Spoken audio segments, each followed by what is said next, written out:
ಚಿಂದಿ ಉಡಾಯಿಸೋ ಖಾರ ಬಣ್ಣ ರುಚಿಯನ್ನು ನೀಡುತ್ತದೆ. ಮೆಣಸಿನ ಪುಡಿ ಚಿಂದಿ ಉಡಾಯಿಸೋ ಖಾರ ಬಣ್ಣ ರುಚಿ. ಮಂಗ್ಲಿ ಅವರು ಅನ್ನೋ ಪ್ರಶ್ನೆ ಎದುರಾಗ್ತಾ ಇದೆ. ಈ ಬರ್ತ್ಡೇ ಪಾರ್ಟಿಯಲ್ಲಿ ಪಾಲ್ಗೊಂಡಿದ್ದಂತಹ 9 ಜನರ ವರದಿ ಕೂಡ ಪಾಸಿಟಿವ್ ಬಂದಿದೆ. ಒಟ್ಟು 9 ಜನ ಇದರಲ್ಲಿ ಭಾಗಿಯಾಗಿದ್ರು. ಬರ್ತ್ಡೇ ಪಾರ್ಟಿಯಲ್ಲಿ ಪಾಲ್ಗೊಂಡಿದ್ದಂತಹ 9 ಜನರ ವರದಿ ಪಾಸಿಟಿವ್ ಬಂದಿದೆ. ರಕ್ತದ ಮಾದರಿ ಕಲೆ ಹಾಕಿದ್ರು. ವಿಧಿವಿಜ್ಞಾನ ಪ್ರಯೋಗಾಲಯಕ್ಕೂ ಕೂಡ ಕಳಿಸಲಾಗಿತ್ತು. 9 ಜನರ ವರದಿ ಪಾಸಿಟಿವ್ ಬಂದಿದೆ. ತೆಲಂಗಾಣದ ರಂಗಾರೆಡ್ಡಿ ಜಿಲ್ಲೆ ತ್ರಿಪುರಾ ಫಾರಂನಲ್ಲಿ ಪಾರ್ಟಿ ನಡೆಸಲಾಗಿತ್ತು. ಮಂಗ್ಲಿ ಅವರ ಬರ್ತ್ಡೇ ಪಾರ್ಟಿಯಲ್ಲಿ ಆಪ್ತರು, ಸಿನಿಮಾದವರು ಸೇರಿದಂತೆ 50 ಜನ ಆಗಮಿಸಿದರು. 50 ಜನ ಪಾಲ್ಗೊಂಡಿದ್ದಂತಹ ಪಾರ್ಟಿಯಲ್ಲಿ ಈ 50 ಜನರಲ್ಲಿ 9 ಮಂದಿಯ ಬ್ಲಡ್ ಸ್ಯಾಂಪಲ್ ಪಡೆದುಕೊಳ್ಳಲಾಗಿತ್ತು. ಅಂದರೆ ಯಾರ್ಯಾರು ಪಾರ್ಟಿಯಲ್ಲಿ ಭಾಗಿಯಾಗಿದ್ರು ಅವರ ಬ್ಲಡ್ ಸ್ಯಾಂಪಲ್ ಪಡೆದುಕೊಳ್ಳಲಾಗಿತ್ತು. ರಕ್ತದ ಮಾದರಿ ಪಡೆದುಕೊಂಡು ಅದನ್ನು ತಪಾಸಣೆಗೆ ಒಳಪಡಿಸಿದಂತಹ ಸಂದರ್ಭದಲ್ಲಿ 9 ಮಂದಿಯ ಬ್ಲಡ್ ಸ್ಯಾಂಪಲ್ ವರದಿಯಲ್ಲಿ ಪಾಸಿಟಿವ್ ಬಂದಿದೆ. ಅಂದರೆ ಗಾಂಜಾ, ಅದೇ ರೀತಿಯಾಗಿ ಮದ್ಯ ಸೇವನೆ ಮಾಡಿರುವಂಥದ್ದು ದೃಢಪಟ್ಟಿದೆ. ಹೀಗಾಗಿ ಮಂಗ್ಲಿ ಅವರು ಆ ಬರ್ತ್ಡೇ ಪಾರ್ಟಿಯಲ್ಲಿ ಗಾಂಜಾ ಹಾಗೂ ವಿದೇಶಿ ಮದ್ಯ ಬಳಕೆ ಮಾಡಲಾಗಿತ್ತಾ ಅನ್ನೋ ಪ್ರಶ್ನೆ ಎದುರಾಗ್ತಾ ಇರುವಂಥದ್ದು. ಬರ್ತ್ಡೇ ಪಾರ್ಟಿಯಲ್ಲಿ ವಿದೇಶಿ ಮದ್ಯ ಕೂಡ ಬಳಕೆ ಮಾಡಿರುವ ಶಂಕೆ ವ್ಯಕ್ತವಾಗ್ತಾ ಇದೆ. ಮಧ್ಯರಾತ್ರಿ 2 ಗಂಟೆಯಲ್ಲಿ ಫಾರ್ಮ್ ಹೌಸ್ ಮೇಲೆ ದಾಳಿ ಮಾಡಲಾಗಿತ್ತು. ಪೊಲೀಸ್ ಅಧಿಕಾರಿಗಳು ಏಕಾಏಕಿ ದಾಳಿ ಮಾಡಿದ್ದಾರೆ. ಮಂಗ್ಲಿ ಸೇರಿದಂತೆ 4 ವಿರುದ್ಧ NDPS ಅಡಿಯಲ್ಲಿ ಕೇಸ್ ದಾಖಲಾಗಿದೆ. ಹೀಗಾಗಿ ಪ್ರಕರಣಕ್ಕೆ ಸಂಬಂಧಪಟ್ಟಂತೆ ಗಂಭೀರವಾದಂತಹ ಆರೋಪಗಳು ಕೇಳಿಬರ್ತಾ ಇದೆ. ಗಾಯಕಿ ಮಂಗ್ಲಿ ಸಾಕಷ್ಟು ಹೆಸರು ಮಾಡಿದ್ರು.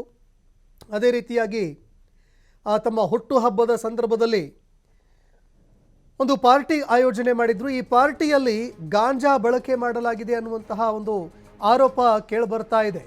ಇನ್ನು ಆರೋಪ ಯಾವಾಗ ಕೇಳಿಬಂತು, ಪೊಲೀಸ್ ಅಧಿಕಾರಿಗಳು ಏಕಾಏಕಿ ದಾಳಿ ಮಾಡಿದ್ರು. ಅದೇ ರೀತಿಯಾಗಿ ಒಟ್ಟು 50 ಜನ ಈ ಬರ್ತ್ಡೇ ಪಾರ್ಟಿಯಲ್ಲಿ ಭಾಗಿಯಾಗಿದ್ರು ಅನ್ನೋ ಮಾಹಿತಿ ಇತ್ತು. ಹೀಗಾಗಿ 50 ಜನರ ಒಂದು ಬ್ಲಡ್ ಸ್ಯಾಂಪಲ್ ಪಡೆದುಕೊಳ್ಳಲಾಗಿತ್ತು. ಬ್ಲಡ್ ಸ್ಯಾಂಪಲ್ ಪಡೆದುಕೊಂಡು ಅದನ್ನು ವಿಧಿವಿಜ್ಞಾನ ಪ್ರಯೋಗಾಲಯಕ್ಕೆ ಕಳಿಸಲಾಗಿತ್ತು.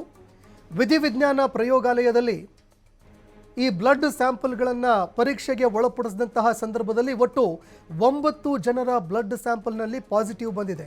ಅಂದರೆ ಡ್ರಗ್ಸ್ ಸೇವನೆ ಮಾಡಿದ್ರು, ಗಾಂಜಾ ಸೇವನೆ ಮಾಡಿದ್ರು ಅನ್ನುವಂತಹ ವಿಚಾರ ಏನಿದೆ ಈಗ ಬೆಳಕಿಗೆ ಬಂದಿರುವಂಥದ್ದು. ಹೀಗಾಗಿ ಗಾಂಜಾ ಇತ್ತು ಅನ್ನುವಂತಹ ವಿಚಾರಕ್ಕೆ ಈಗ ಪುಷ್ಟೀಕರಣ ಸಿಕ್ಕಿದೆ. ಇದರ ಜೊತೆಯಲ್ಲಿ ವಿದೇಶಿ ಮದ್ಯ ಕೂಡ ಈ ಒಂದು ಪಾರ್ಟಿಯಲ್ಲಿ ಬಳಕೆ ಮಾಡಲಾಗಿತ್ತು ಅನ್ನುವಂತಹ ಆರೋಪ ಇತ್ತು.